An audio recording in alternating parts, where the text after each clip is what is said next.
buenos días, muy buenas tardes, muy buenas noches al Ecuador y al mundo entero.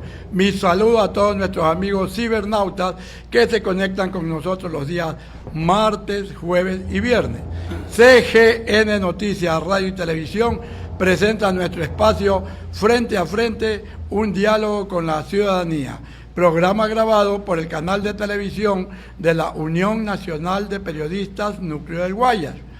Desde la ciudad de Nueva York estamos conectados con Coral TV, en Guayaquil con Radio Gloria Visión, Guayacense y una serie de emisoras y canales de televisión online que se conectan con nosotros para conocer sobre los acontecimientos a nivel local, nacional e internacional. El día de hoy contamos la presencia del director del Partido Comunista del Ecuador, el doctor Winton Alarcón Elizalde. Winton, bienvenido. Vamos a hablar exclusivamente el día de hoy sobre el aniversario del Partido Comunista. El Partido Comunista del Ecuador cumple nada más ni nada menos que 100 años de vida. Adelante, Winton, que la gente te escucha a través de los micrófonos de Frente a Frente. Muchas gracias, Carlitos García, por supuesto, por esta oportunidad que le dan al Partido Comunista y a mí personalmente. Soy el secretario general, como tú dices, del Partido Comunista del Ecuador, y en este caso pues nosotros tenemos la obligatoriedad de hacer ver que hace más de 100 años, digo más porque ya mañana cumplimos 100 años, el Partido Comunista existió y comenzó a organizarse en el Ecuador. Es muy importante que nosotros tomemos en cuenta el por qué se formó un partido comunista en el Ecuador. Es necesario recordar que nosotros celebramos en el Ecuador, los trabajadores, un 1 de mayo, que significa pues la matanza de los trabajadores, fueron ahorcados, fueron asesinados en Chicago, los trabajadores, los dirigentes laborales, por el reclamo de lo que hoy nosotros tenemos en nuestros trabajadores, que son las 8 horas diarias de trabajo, la semana de 5 días y las vacaciones y todo lo que ha conquistado la clase obrera en todos estos años.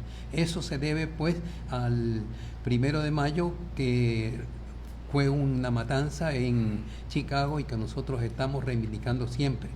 Además, ya las organizaciones obreras ya estaban adelantadas y llegamos a 1917. Trato de ser muy ligero en esto para llegar al 1917 con la gran revolución socialista de octubre, que es la formación de la Unión Soviética y el primer Estado socialista y el primer Estado dirigido por los trabajadores en el mundo. Luego hemos tenido la oportunidad de continuar en nuestro país con un 15 de noviembre de 1922, un 15 de noviembre donde fueron asesinados aquí en Guayaquil, como tú perfectamente lo has dicho más de una ocasión por estas líneas, de que se lanzaron los trabajadores, los empleados, los artesanos, los intelectuales, todas las fuerzas democráticas y progresistas de Guayaquil a las calles a pelear por los derechos sindicales, los derechos de los trabajadores, los derechos del pueblo en general. Y fueron asesinados, como tú lo has dicho más de una vez por estas vías, ¿no? Y tirados al río Guaya, abierta el vientre para que no resurjan los cadáveres. Esto sucedió el 15 de noviembre de 1922 y el Partido Comunista ha tomado en cuenta todos estos hechos extraordinarios y criminales que tuvieron lugar en los Estados Unidos, en la Unión Soviética y en nuestro país, el Ecuador. Esto significa pues que había que formar una organización de un tipo laboral, como fue el 23 de mayo de 1926, donde se forma la primera organización que se llamó Partido Socialista del Ecuatoriano. Este Partido Socialista, por supuesto, tuvo destacadas personalidades, ¿no? Como compañero Becerra y otras múltiples nombres que nosotros en un periódico nuestro lo vamos a registrar, ¿no? Pero lo esencial es de que comenzaron a formarse las características ideológicas políticas de esta organización del Partido Socialista Ecuatoriano, y entre ellas destaca el secretario general de ese tiempo, que tuvo que ir invitado a la Organización Internacional de los Comunistas, que se formó en Europa y especialmente en la sexta reunión de la Internacional Comunista, que se realiza en Moscú. Nuestro compañero Ricardo Paredes, que fue delegado a esa organización en el año 28, toma en cuenta los principios doctrinarios, la base política que tenía esta organización internacional, y decide por él mismo venir a informar aquí al Ecuador, a los demás compañeros del Partido Socialista, que el partido debe llamarse Partido Comunista del Ecuador, como son los partidos comunistas en todo el mundo, Es así que en el segundo congreso del Partido Socialista se decide formar el Partido Comunista del Ecuador, o darle el nombre de Partido Comunista del Ecuador, y en el 22 ya estamos integrados, ya estamos integrados como Partido Comunista del Ecuador, que existe hasta este momento con ese nombre. Es decir, constatamos que desde el año 26 hasta nuestros días son 100 años de vida del Partido Comunista del Ecuador. Winston, también tenemos que ver algo, que ustedes siempre han sido siendo luchadores, porque ahora tenemos un presidente que ha retrocedido en el tiempo y está convirtiéndose en un monarca, en un dictador, y todo el trabajo hecho en beneficio de la clase trabajadora, de los obreros, de los campesinos y los estudiantes, están tirándolo todo a la borda. Y yo creo que es necesario que ustedes como organización política se vuelvan a retomar esta lucha dura y ardua que han tenido durante todos los años. Precisamente en eso radica la formación del Partido Comunista del Ecuador, porque, como ya lo he dicho, se forma el primer Estado socialista en el mundo. Las características de la Unión de Repúblicas Socialistas Soviéticas son precisamente de la clase obrera, y todos los logros que hemos tenido han sido de la clase obrera, teniendo en cuenta que la primera organización, quizá la más dura por su organización, fue la Confederación de Trabajadores del Ecuador, organizada por el Partido Comunista del Ecuador, y su presidente era el secretario general del Partido Comunista del Ecuador, el camarada Pedro Saad.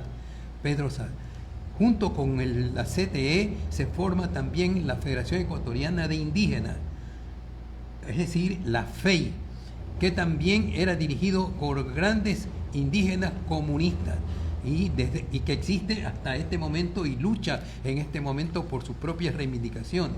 E igual con los compañeros campesinos, no sé si te acuerdas de la Federación de Trabajadores Agrícolas del Litoral, la FETAL, también dirigido y organizado por los comunistas, y que existen sus nombres hasta este momento y luchan con el beneplácito del pueblo ecuatoriano. Es necesario que nosotros reivindiquemos también la presencia del Partido Comunista en las universidades. Se forma en las universidades la primera organización de jóvenes estudiantes, que se llama la Federación Ecuatoriana de Estudiantes Universitarios, la FEUE. Y la Juventud Comunista tiene a bien también organizar la Federación Ecuatoriana de Estudiantes Secundarios del Ecuador, la FESE. ¿No? Yo quiero mencionarlo esto porque fui dirigente de la FESE. También desde muy joven estuve militando en el partido, y eso ocurrió en el tiempo que yo estudiaba en la secundaria. Es decir, todas las actividades sociales, políticas del pueblo, en los trabajadores, en los campesinos, en los artesanos, en los indígenas, en los estudiantes, está siempre orientada por un partido, que es el Partido Comunista del Ecuador. No es de ninguna manera tratar de sacar a nadie de este trabajo, porque algunas organizaciones estuvieron juntas en esta lucha, y precisamente podemos mencionar al Partido Socialista Ecuatoriano, con dirigentes que tenían un carácter positivo y revolucionario, y han estado junto al partido. Ahora mismo estamos nosotros tratando de ser una gran unidad política entre el Partido Socialista Ecuatoriano y el Partido Comunista, en esta lucha a la que se manifiesta con relación a este dictador que pretende tener en el Ecuador un recinto de el gobierno de Douglas Trump de los Estados Unidos, quien manifiesta que esto es un patio trasero de los Estados Unidos, lo cual nosotros no vamos a dejar pasar, y la soberanía de nuestro país tiene que prevalecer sobre todos estos casos. Y ustedes también están, tengo entendido, manejando lo que se dice ahora, que ya estamos el 24 de mayo, la revocatoria del mandato. Tengo entendido que el día de hoy va a haber una reunión amplia de algunos sectores, entre ellos Alfaro Vive, Partido Socialista también está invitado, y algunas otras organizaciones en el local de la Unión Nacional de Periodistas, para analizar y recoger las respectivas firmas, porque se dice por ahí que la señora Diana Tamaín no quiere entregar los formularios para la revocatoria del mandato. Es así, pero es necesario aclarar que las organizaciones como la CNE y el tribunal mismo están pretendiendo ocultar todas las formas legales para llegar a la revocatoria del mandato y no reconocer los artículos que son necesarios para concretar la revocatoria del mandato. Es verdad, hoy tenemos en la tarde un pronunciamiento alrededor de eso y vamos a hacer lo posible para que no haya posibilidades de que tiren abajo la petición de revocatoria del mandato, que es una exigencia en el Ecuador, porque no hay educación, porque no hay trabajo, porque se despiden miles de trabajadores y están despidiendo actualmente miles de trabajadores. Hay una propuesta en este momento, en esta semana, de la desocupación de miles de trabajadores. En la educación, las universidades ya no tienen el carácter cultural y desarrollo social que antes tenían. Entonces tenemos una oportunidad de llamar a la revocatoria del mandato, o si no, como lo está haciendo justamente el pueblo boliviano, saliendo a las calles a decir: señor, deje esta silla que es del pueblo, no es de las oligarquías, y solamente de las oligarquías de él, porque las otras oligarquías que están en el comercio, que están en las cámaras de comercio y todo eso, no están a gusto con todo lo que ha hecho con Colombia, con lo que ha hecho con México, como hemos destruido las relaciones económicas, sociales que teníamos con México y ahora con Colombia. Es una barbaridad que no lo va a dejar pasar nadie. Ahora, según el presidente Daniel Noboa, manifiesta que ha sido un éxito rotundo este segundo toque de queda, porque ha acogido a bastantes jefes narcotraficantes. Yo me pregunto, ¿cuáles son esos jefes narcotraficantes que hasta estos momentos no los conocemos? No los conocemos y están viviendo en las grandes ciudadelas de San Borondón. Están viviendo en la ciudadela de San Borondón con carros de primer orden en sus puertas. 5, 6, 7 automóviles de primera línea en las puertas de los que dicen que son multimillonarios y que nadie sabe por qué son así, ¿no? Y les echan la culpa inclusive a los evangélicos para que digan que son evangélicos. Yo no sé dónde sacan tanta plata los evangélicos para tener un edificio de esa naturaleza, pero es así, ¿no?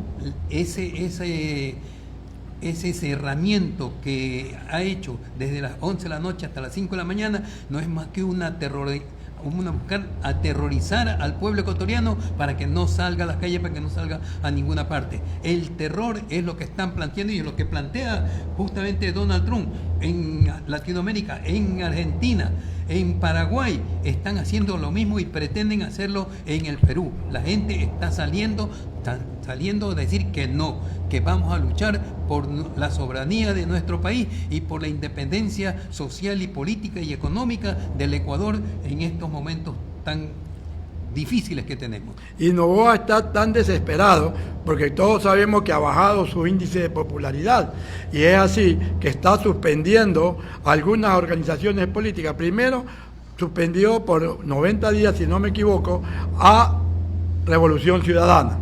momentáneamente, dice, pero es con la finalidad que ellos no participen en el proceso electoral. Ahora ha suspendido a Unidad Popular y anda atrás de Pachacuti, también para suspenderlo. Lamentablemente hay injerencias en Pachacuti porque no se han manejado bien políticamente y hay como 4 o 5 alas de la provincia del Guaya, y mientras ellos estén divididos, el gobierno se ríe. No solamente en Guaya, en el país, las organizaciones de Pachacuti, estoy hablando de la CONAIE, los FENOCIN, FEINE y otras organizaciones que pertenecen a Pachacuti, porque Pachacuti es una organización política, no es una organización solamente de campesinos, sino que están ahí varias organizaciones campesinas e indígenas que tienen sus propias opiniones. Así es. Pero la dirección de Pachacuti política, que es una dirección política, están pretendiendo hacerla del gobierno. Tanto es así que en la Asamblea Nacional 6 dirigentes de Pachacuti que fueron elegidos se pasaron a la línea del gobierno, a la organización política del gobierno, la ADN.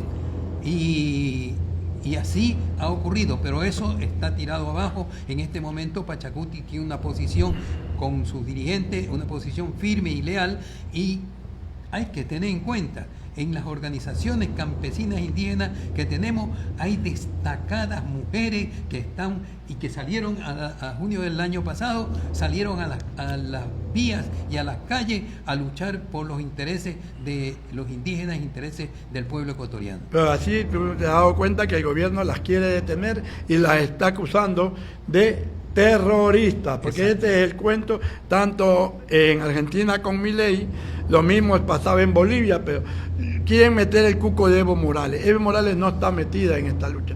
Es el pueblo boliviano que ha salido a protestar por la serie de irregularidades del presidente de Bolivia.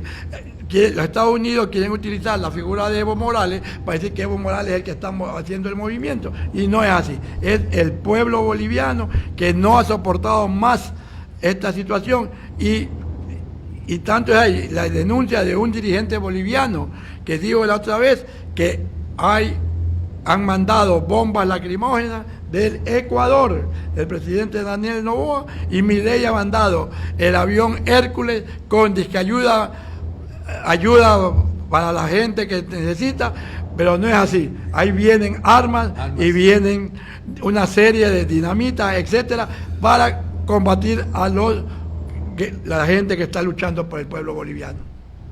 Sí, creo que nosotros tenemos que tener presente siempre esta lucha del pueblo boliviano, y como vuelvo a repetir, esta gente que está en el gobierno actualmente, hablando de CNE, hablando del Tribunal Contencioso electoral, también están metidos tratando de que no haya la revocatoria, no dar paso a la revocatoria, que los puntos que tiene que tocar una revocatoria están ya conceptuados, ya están señalados en la cuestión social. En el que se habla de la cuestión social, estamos hablando de los salarios de los trabajadores que están terminados, que han votado a todos los trabajadores, que tratan de aminorar el costo, de aminorar los ingresos a los trabajadores, y ninguno además de tener ningún ingreso, porque si rebajan los salarios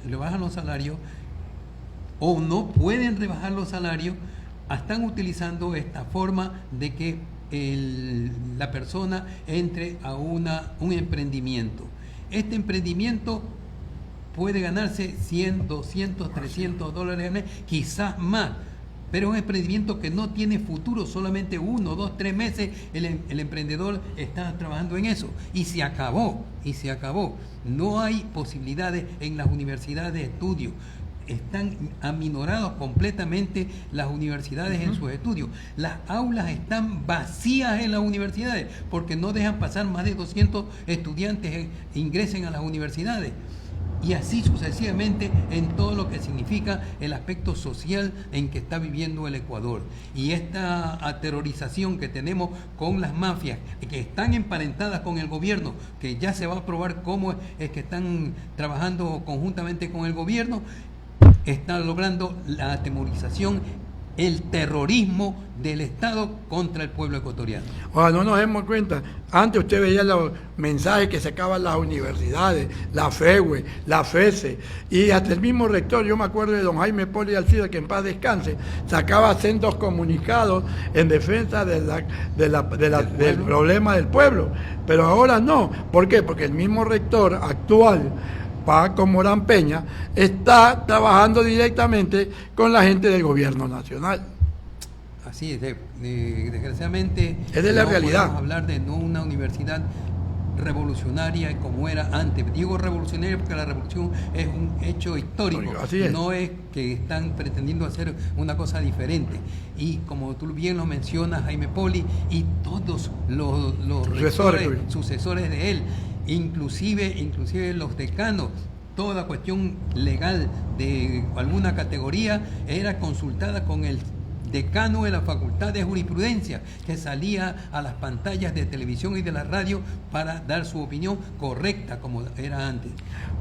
Desgraciadamente no estamos en ese tiempo. Winston, te dejamos con las palabras finales y los felicitamos por los 100 años que cumple el Partido Comunista Ecuatoriano, y estaremos presentes el día de mañana en las invitaciones que ustedes nos han hecho muy formalmente con una delegación de la Unión Nacional de Periodistas Núcleo del Guay y con nuestro presidente. Mucho que estén presentes ahí, y será un aporte más para el proceso democrático, popular, revolucionario de nuestro país. Todas las fuerzas democráticas, progresistas y revolucionarias que existen en el país están uniéndose junto al Partido Comunista para llevar adelante un proceso de cambio en nuestro país para beneficio del pueblo ecuatoriano.